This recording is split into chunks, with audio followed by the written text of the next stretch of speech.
because you cannot be able to get the size of your road with the use of your eye.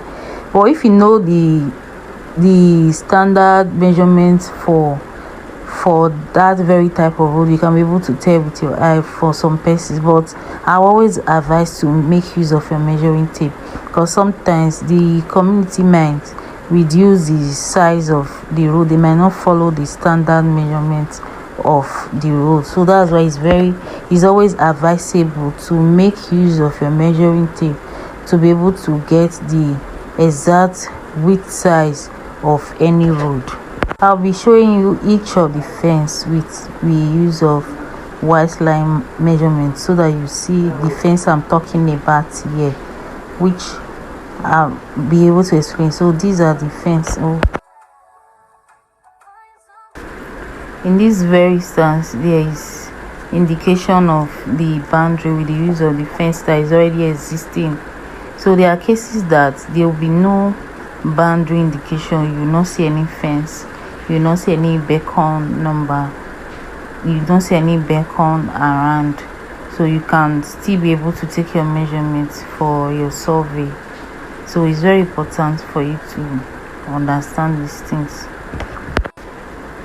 For this very case, there is presence of fence along one boundary, then the other one there is a fence but it's not fully fenced.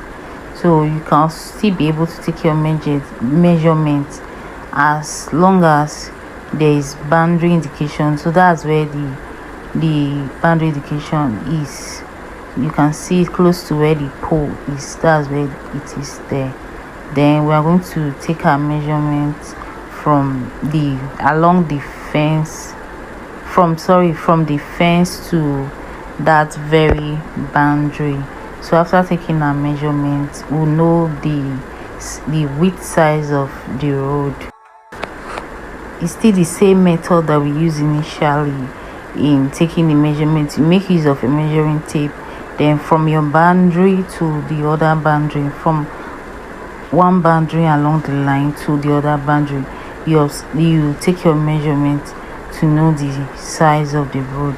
So all I have to do is to measure using the same method with the use of measuring tape to get the exact width size of the road.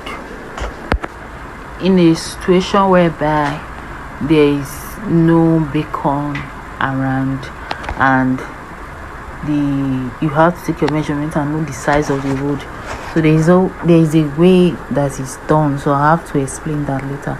So this